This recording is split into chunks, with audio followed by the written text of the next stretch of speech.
안녕하세요. 해피데이 다이브입니다. 오늘은 김밥에 두부를 넣어보도록 하겠습니다. 그래서 제가 지금 두부를 어떤 썰기를 했냐면은 길쭉하게 사각형으로 썰었습니다. 직사각형으로. 자, 그럼 요거를 잘 구운 다음에 김밥에 과연 넣으면 맛이 어떨지 좀 잘 구워줘야 되겠죠. 자, 옆에는 밥이 거의 다 들어가고 있고 옆에는 콩나물국이 끓고 있습니다. 자, 여기 아무것도 안 넣고 소금만 넣고 끓여요. 그 다음에 이제 마늘, 파, 소금은 원래 넣었어요. 마늘, 파. 맛이 좀 덜하면 다시다 약간. 자, 아주 쉬워요. 자, 그러면은 요거를 이제 제일 오늘 중요한 거는 두부를 노릇노릇하게 잘 구워주는 거. 자, 한번 해보겠습니다. 자, 콩나물국을 이렇게 끓였습니다. 콩나물국에 파, 마늘, 고추, 소금 이렇게만 넣고 끓였어요. 파, 마늘, 소금, 고추, 청양고추. 자, 이렇게 되면 오래 보관할 수도 있는데 시원하게 김치냉장고에 넣어놓고 드셔보세요. 자, 이 지금 두부를 이렇게 굽고 있습니다. 두 판째 굽고 있습니다. 밥은 다 됐네요. 자, 단무지하고 우엉이 없는 줄 알고 한참 찾았어요. 자, 결국은 누군가 냉장고에 자리를 옮겨놨군요. 자, 그래도 나왔으니 다행입니다. 안 그랬으면 제가 고추를 좀 넣으려고 했거든요. 단무지 대신에 찾았어요. 단무지가 들어가는 게 맛있긴 하더라고요. 자, 지금 밥이 다 됐습니다.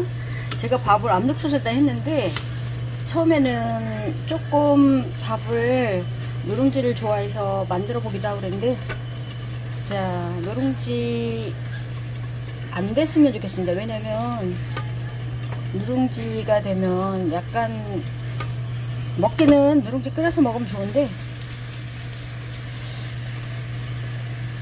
글쎄요. 거의 누룽지가 없습니다. 그냥 다 넣어도 될 것 같아요. 고소한 냄새. 저는 요새는 코로나 때부터 외식을 잘 안 했던 것 같아요. 어쩌다 한 번씩 외식하고 거의 집에서 밥을 해 먹어요. 자, 자영업자분들께서는 좀 어려움이 많으시겠지만 습관이 그렇게 들어버렸네요. 자, 두부도 다 구워졌습니다. 너무 물이 튀는 것 같아서 콩나물국 뜨거워요. 지금 끓여서 이것도 끄겠습니다. 이제 껐습니다. 녹여야 되겠죠. 오늘은 두부가 상당히 많이 들어갔네요. 자, 그러면 제가 여기다가 사실은 계란도 넣고 뭐 햄도 넣고 하려고 했는데, 자, 두부가 햄이 좀 들어가야지 그래도 맛있어요. 자, 이 고추도 좀 꽉 밥은 조금 넣고 소금, 마늘, 그러한 다이어트에 좋은 양고추도 썼는데 이런 김밥을 쌀 것 같습니다. 자, 그때 달라요. 어쩌다 보니까 명언을 갖고 만들어내는데 그때 달라요. 여기 소금만 넣고 다른 건 넣지 않아도 파랗게. 이 소금이 들어가 있고 뚜껑이 열려 있으면 데칠 때도 그렇고 볶을 때도 그렇고 색깔이 파랗게 변합니다. 매운 냄새가 올라오네요.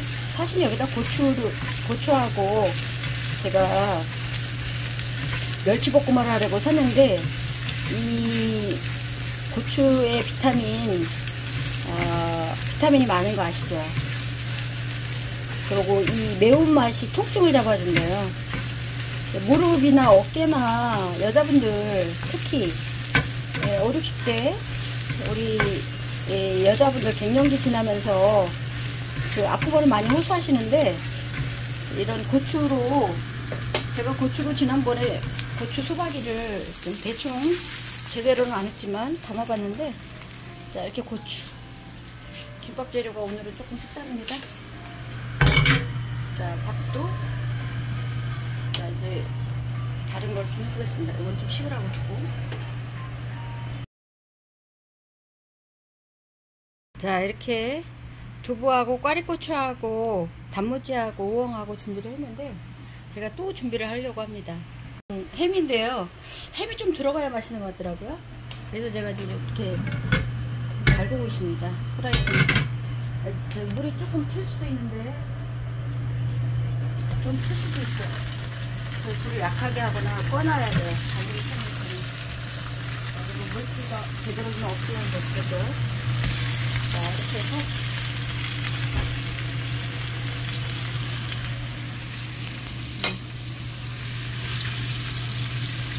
누룽지가 일부 들어가서 밥이 조금 고소할 것 같아요.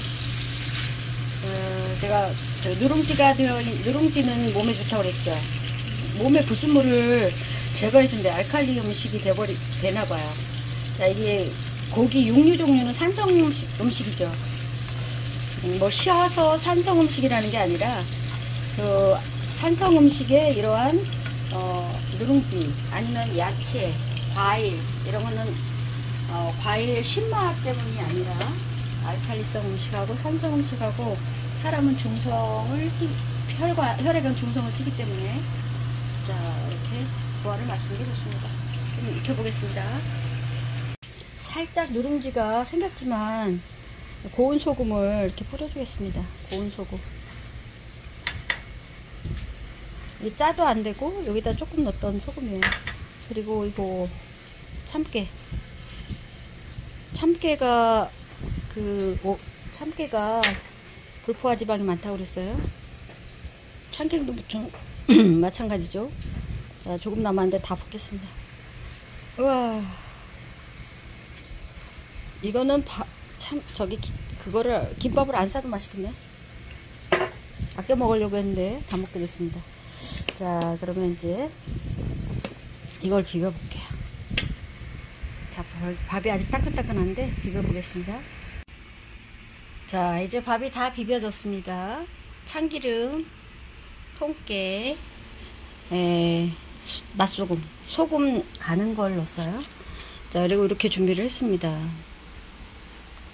옆에 소금 좀 많아요. 자, 오늘도 이걸 가지고 맛있는 김밥을 싸보도록 할게요.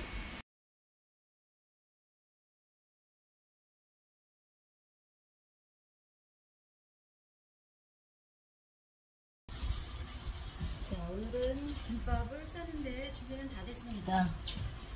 자, 지금부터 김밥을 싸는데 오늘은 재료가 두부가 들어간 김밥. 그냥 햄이나 뭐 단무지, 우엉 이런 거 넣잖아요. 오이 대신에 꽈리고추. 여기 통증을 잡아준다 그랬어요. 매운맛이 캡사이신이 통증을 잡아준대요. 그리고 혈액순환을 돕고 그래서 이 고추를 여름에 먹으면 차가운 음식을 많이 먹는데 이 고추는 오히려 혈액순환을 도와주기 때문에 좋은 것 같아요. 자, 그러면은 이제 김밥을 싸보도록 하겠습니다. 자, 재료가 적은 편은 아니에요. 오늘은 새로운 게 등장했습니다. 선풍기. 자, 제가 직장에서 책상 위에 두고 쓰던 건데 이게 아마 2, 3만원 할까요? 그런데 효과는 10배는 좋은 것 같아요. 이거를 작년에 처음 알고 이걸 구입을 했는데 요긴하게 잘 썼어요. 직장에서 에어컨을 트는데도 불구하고 창가에 있는 제 책상은 항상 더웠던 기억이 나요. 그래서 개인적으로 큰 선풍기를 갖다 놓은 적도 없잖아 있는데 이 작은 책상용이 얼굴만 시원하면 다 시원한 것처럼 느껴져요. 특이하죠? 자, 오늘은 계란을 준비를 안 했습니다. 왜냐면 단백질이 많기 때문에. 그러니까 또 단백질. 왜냐면 이 햄 종류가 사실은 가공식품이라 되도록이면 잘 안 먹으려고 그래요. 그런데 또 햄을 좋아하는 사람들이 있죠. 저도 햄을 좋아합니다. 왜냐면 이 햄이 가공식품이긴 해도 이게 그 고기를 넣는 것보다 훨씬 수월하거든요. 자, 그래서 이렇게 다 됐습니다. 시금치 안 들어가고, 뭐 다른 거 안 들어가고. 자, 이렇게 고기를 넣어서 김밥을 싸겠습니다. 여기까지 다 불렀더니 딱 되네요. 자, 그러면 여기 지금 기름이 있는데 기름을 살살 발라주고 여기다 이렇게 올려주세요. 자, 지금부터 이제 김밥은 이제 제가 많이 싸봐서 뭐 어렵지 않아요. 근데 준비하는 과정이 조금 그냥 일반 밥을 하는 것보다는 좀 시간이 걸리죠. 자, 그런데 저는 이렇게 어떤 주제로 오늘 이야기를 해볼까 하다가 제가 요새 보는 그 드라마가 있거든요. 그 드라마가 덱스터라는 드라마예요. 덱스터라는 드라마인데 이게 미국 드라마입니다. 근데 제가 왜 이거를 얘기를 하고 싶으냐면 청소년이 보면 안 돼요. 왜냐면 너무 범죄 스릴러? 법의학? 이런 내용들이 많이 나오는데 우리 어른들은 그 생각을 거르잖아요. 이거는 해서는 될 일, 하면은 안 될 일. 이거는 해서 될 말, 하면은 안 될 말 거르잖아요. 근데 아직 청소년기에는 그게 잘 구분이 안 돼요. 그래서 자기가 하고 싶은 말을 생각 없이 할 때가 들어있고, 그래요. 자, 그러니까 가까이 있는 사람이 누구냐에 따라서 그 영향을 많이 받아요. 그래서 저는 유전과 환경 중에서 유전이 중요하긴 한데 환경이 더 중요하다고 생각을 해요.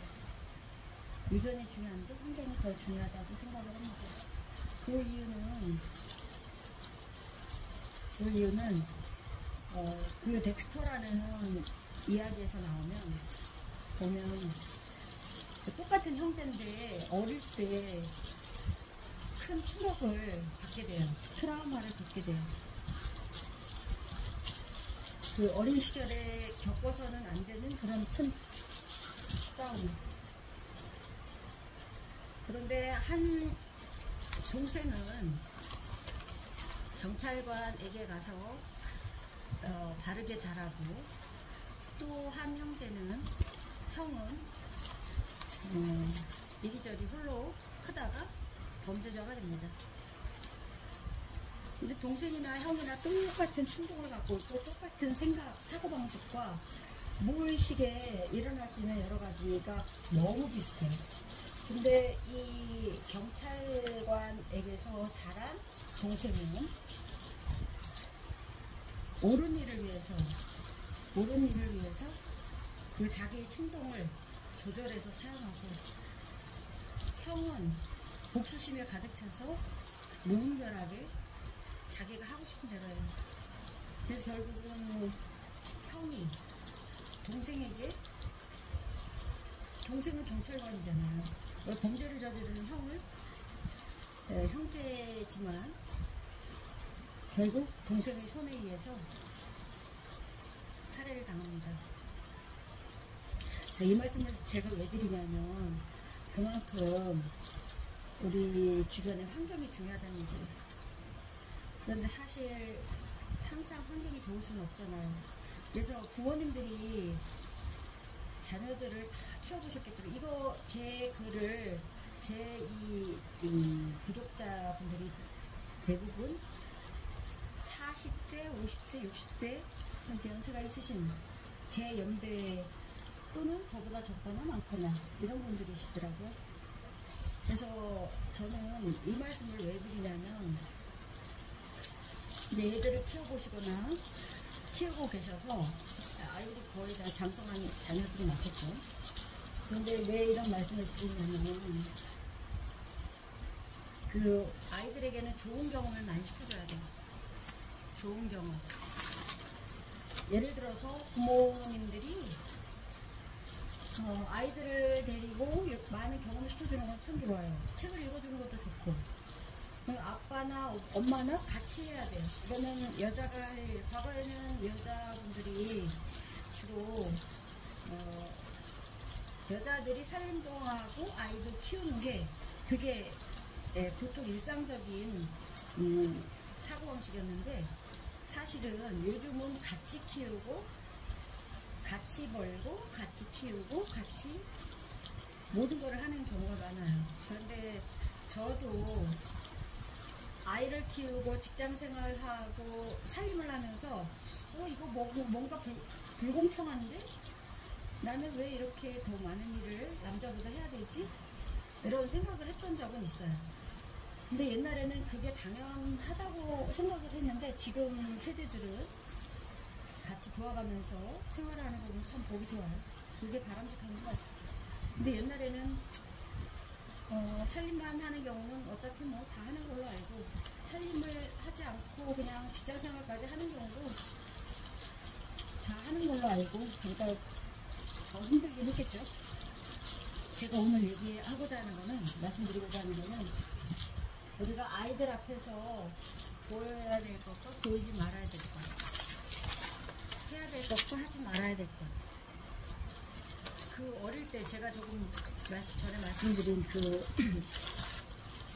미국 드라마 미국 드라마가 굉장히 어릴 때 그 트라우마로 인해서 그런 충동, 본능적인 충동을 갖고 있다는, 그게 어떤 그런, 여기서 말하면 너무 충격적이라 여러분들이 드라마를 저처럼 그 밤늦게까지 하루 종일, 어떤 때는 지금 아직도 보고 있는 중이에요. 근데 이게 한동안 굉장히 유명했던 그러한 드라마였는데, 근데 이거는 사실은 이 청소년이나 그 어린 친구들도 만약에 이 이야기를 듣는다면 이렇게 청소년 불가 이런 거는 좀 상하는 게 좋을 것 같고, 이거는 제가 말씀드리고자 하는 거는, 제가 아이들을 가르쳐 봐서 그 여러 가지 경험을 많이 했거든요. 근데 여러 아이들이 있어요. 다르게 잘 자란 아이들, 아니면 여기 드라마에서 본 것처럼 트라우마가 있어서 굉장히 삶이 고된 아이들. 자, 그래서 제가 말씀드리고 싶은 거는, 이렇게 아이들이 자라는데 그 배를, 가족이 하나의 배라는 그 배를 이끄는 선장은 아버지가 될 수도 있고 어머니가 될 수도 있고, 이렇게 부모님이 안 계실 경우는 형이나 누나가 될 수도 있고, 아니면 조손가정에서는 할아버지 할머니가 될 수도 있겠죠. 자, 그래서 이 말씀을 왜 드리냐면, 유전적인 거는 콩 심은데 콩 나고 팥 심은데 팥 난다고 하잖아요. 그런데 물론 그거는 맞는 말이에요. 콩 심은데 콩 나고 팥 심은데 팥 나고, 그 근본은 바뀌지는 않아요. 근데 문제는 뭐냐면, 어떤 환경에서 자랐느냐, 그러면서 그 성품이 달라지는 거죠. 그 아이의 요새 제일 얘기 많이 거론되는 인성, 그게 사람이 본래의 그 성품이 되겠는데, 어떤 사람은 타인에게 피해를 주지 않고 배려하면서 사는 사람이 있는가 하면, 욕심이 많아서 타인에게 피해를 주면서도 그거를 인식하지 못하고 사는 사람들이 있죠. 자, 그래서 그런 거는 보고 배우고 자라는 거예요. 부모한테 보고 배우고 자라는 거예요. 제가 학교 다닐 때 제일 기억에 남는 단어는 잠재적 교육이라는 얘기가 가장 기억에 남아요. 잠재적이라는 것은 내가 가르치지 않아도 아이는 보고 배우는 거죠.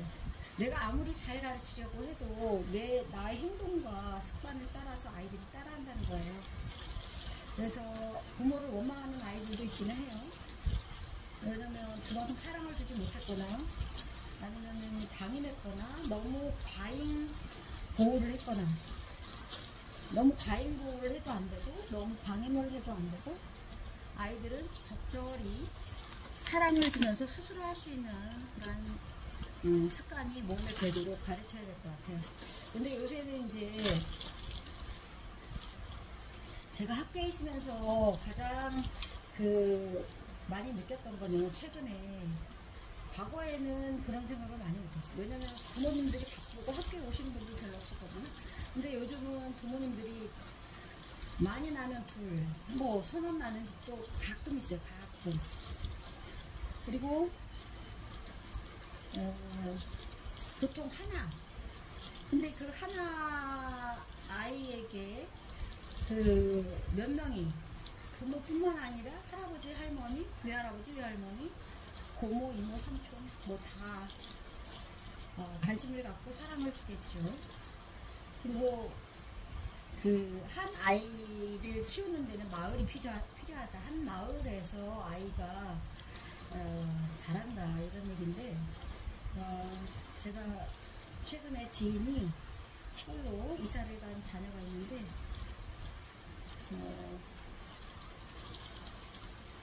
젊은 부부가 대단해요. 시골에 가서도 불편함 없이 살아가거든요. 근데 노인정이나 이런데, 노인일공 같은데 아기를 데리고 간대요. 그러면 할아버지 할머니들이 다 그 아기를 이렇게 돌봐주신다고 하더라고요. 애정을 갖고. 그 아이를 키운 경험은 많죠? 자, 그러니까 아이가 그 할아버지 할머니한테 사랑을 받고 자라는 거죠. 엄마 아빠가 항상 아이를 돌볼 수는 없잖아요, 그죠? 근데 가장 좋은 거는 부모가 돌보는 거고, 그 다음에 좋은 거는 할아버지 할머니, 친가 외가, 혈육관계나 아니면 이런 주변 가족들이 돌보는 게 가장 좋아요. 근데 이제 할아버지 할머니들도 요새는 젊고 또 일을 놓지 않고 하시는 분들이 있어요. 왜냐면 자기들의 생업도 있고, 그 다음에 자식들이 있는데 1순위는 부모잖아요. 2순위가 할아버지 할머니고, 그러니까 할아버지 할머니들은 2순위로 물러나서 자녀를 키웠던 것처럼 손자 손녀를 보게 되는 거예요. 자, 그런데 부모님이 바쁘셔서 아이를 타인에게 맡겼는데 좋은 분을 만나서 잘 부모처럼 해주시면 얼마나 좋겠어요. 근데 그분들은 진짜 사랑으로 해주시는 분들도 있지만 그 외에 경제적인 게 더 우선이잖아요. 그래서 제가 여유가 된다면 부모님이 아이를 기르는 게 낫고, 여유가 되지 않고 직장을 다녀야 된다면 할아버지 할머니가 도와주시는 게 좋고, 할아버지 할머니도 굉장히 고생하시죠. 그런데 그거에 대한 고마움을 표현을 한다거나, 그것이 마음으로, 말로, 아니면 물질적인 거라도 이렇게 보상이 따르면은 보람이 느껴지는데, 그냥 당연한 걸로 알고 그러면은 이 할아버지 할머니들도 사실은 쉽지 않은 노동이 될 거예요. 왜냐면 잠깐 왔다 가는 거는 이쁜데 몇 날 며칠 계속 맡겨놓는 거는 사실은 쉬운 일이 아니거든요. 거기에 대한 그 감사의 표시라든가 말을 이쁘게 한다거나, 아니면 어떤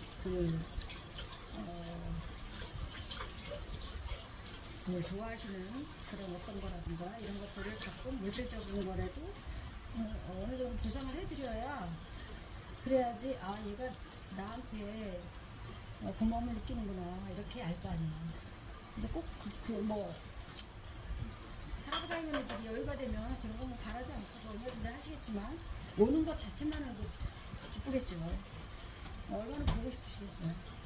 근데 제가 말씀드리고자 하는 거는 어릴 때 환경이 그만큼 중요하다는 거예요.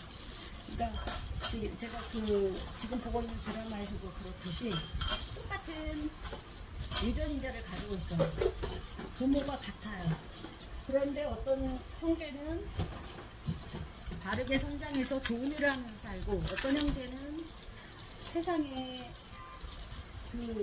억울한 게 많고 화가 많이 쌓여 있어서 복수를 하기 위해서 범죄를 저지르는 사람들이 있어요. 저는 연쇄 살인범이 지금 우리나라 같은 경우는 사형제도가 없어졌잖아요.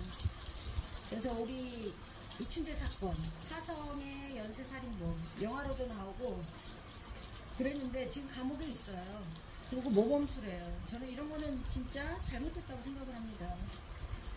왜냐면 그에게서 억울하게 살해된 사람들은 다 이 세상에 없고 가족들도 억울하다고 생각을 하는데 그 범죄를 저질렀던 사람은 너무 당연하게 우리 국민들이 내는 세금으로 안락하게 모범수라고는 하는데 밖에서 일하면서 사는 것보다 더 좋을 수도 있겠죠. 먹고 자는 거는 해결이 되니까. 자, 그런 사람들에게 대한 범죄에 대한 책임을 물어야 될 것 같아요. 이제 사형제도가 없어진 나라가 많긴 해요. 억울하게 사형을 당하는 사람도 있어서는 안 되죠. 근데 항상 모든 건 양면성이 있는 것 같아요. 3명 이상 살인을 저지르면 연쇄살인범이라고 해요. 그런데 사회에서 이런 사람들은 보호해주고 그로 인해서 피해를 받은 피해자와 가족들에 대한 생각은 하지 않는 게 나라라면 불안해서 억울해서 살겠습니까? 저 같으면 그래요. 근데 우리나라가 살기 좋은 나라라 그래요. 5 손가락에 꼽히는 살기 좋은 나라. 왜냐면 치안이 잘 돼 있잖아요. CCTV가 한몫을 하는 것 같습니다. 왜냐면 CCTV를 보면 범죄의 모든 것들이 거의 다 CCTV로 드러나잖아요. 저도 담당이 CCTV 담당을 했던 적이 있는데 화질에 따라서 또 가격이 다르긴 해요. 근데 지금 범죄를 줄이기 위해서 여러 각도로 CCTV를 많이 설치하잖아요. 그리고 과학수사가 발전돼서 혈액으로 분석을 한다거나 여러가지 법의학, 그 다음에 그런 여러가지 과학이 발전돼서 지문 가지고도 다 범죄의 사실을 찾아내고,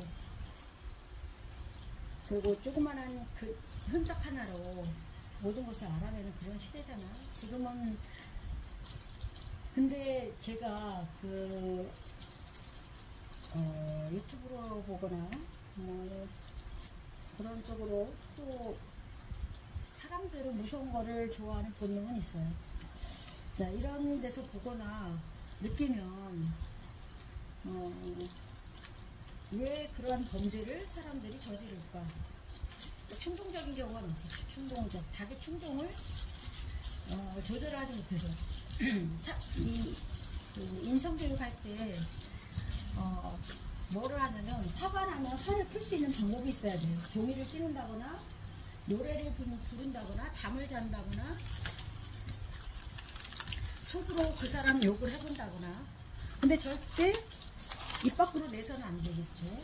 그러면 큰 싸움이 날 수도 있으니까. 자, 자기가 좋아하는 어떤 일을 하는 거예요. 자기가 잊을 수 있는 어떤. 그러면은 화가 풀리겠죠. 그런데 만약에 그러지 않고 진짜 저 사람에 대한 감정을 내가 어떻게 조절이 안 된다 그러면은 심하게는 살인, 그렇지 않으면 욕설, 그렇지 않으면 싸움, 이런 걸로. 그래서 우리 지금 교과서도 많이 바뀌어서 도덕도 2시간에서 1시간을 바뀌었지만 그 외의 내용들이 인성과 관련된 내용들을 많이 접목을 시켜서 교과서에서 지도를 하고 있습니다. 자, 그런데 이제 부모님들도 집에 가정에서도 아이들이 나가서 피해를 본다고 내가 다른 아이를 피해를 줘야 된다라고 아이들을 가르치면은 이 사회는 걷잡을 수가 없을 거예요. 왜냐면 피해를 입으면 사과를 받거나 이런 걸로 만족을 할 수 있어야지, 내가 당한 만큼 똑같이 해준다라고 생각을 하면 글쎄요, 그 사람이 속은 시원하겠지만 이 사회는 뭐랄까요, 치안이 보장받지 못하는 그런 사회가 되겠죠. 자, 그래서 우리나라가 살기 좋은 세계 1위랍니다. 그거는 치안이 발달돼 있고 교통질서도 잘 지키는 편이고, 가끔 딱지를 받으면 화가 날지라도 우리 모든 것이 국가에서 관리를 잘 하기 때문이겠죠.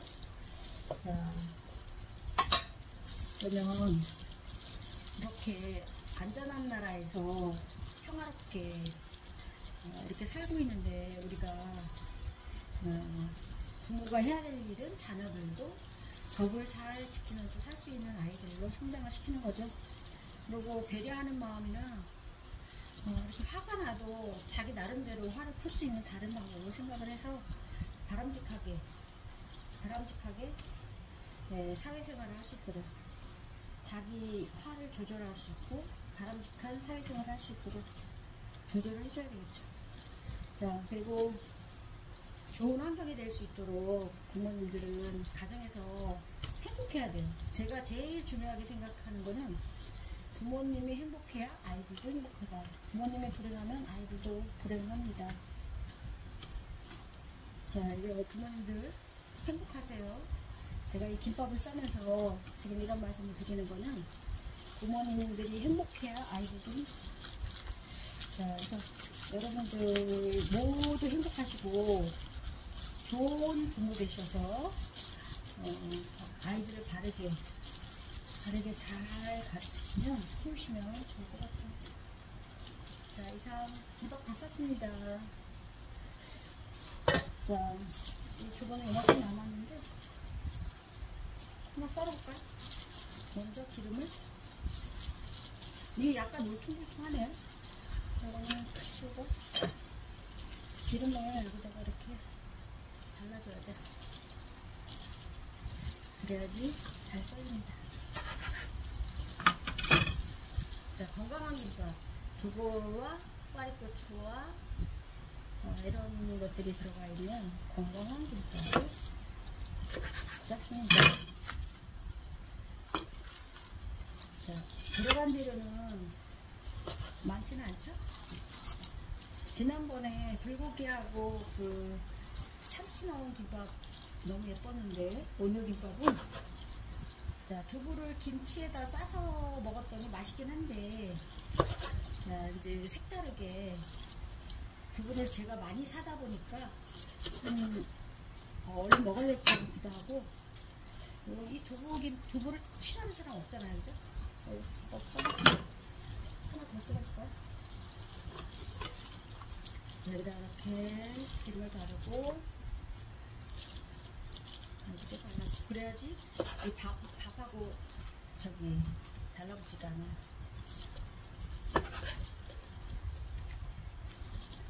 깔끔하고 칼로리가 많지 않을 것 같은데. 자, 김밥은 한 줄 정도가 한 300~400칼로리일까요? 350, 빵 한 조각도 350칼로리 되더라고요. 자, 이 두 줄 싸니까 이렇게 한 접시가 나오네요. 두 줄 싸니까 이렇게 한 접시가 나와요. 여기다가 깨를 살살살살 이렇게 뿌려보겠습니다. 뭔가 좀 더 맛있어 보이게. 자, 이상 해피데이 다육이었습니다. 여러분 즐거운 하루 되시고요. 행복한 나날 되세요. 이상 해피데이 다육이었습니다.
아우, 김밥 좀 보세요. 이런 김밥 보셨습니까? 자, 이건 특허내야 되겠습니다. 두부김밥. 두부하고 햄하고 짝이 되어서 아주 보기가 좋네요. 자, 이렇게 이렇게 개인당 이렇게 저는 국물을 좋아하고 남편은 건더기를 좋아합니다. 자, 이렇게 아침 식사를 해보려고 합니다. 아침이 좀 늦었네요. 자, 이상 해피데이 다이브였습니다. 즐거운 하루 되세요.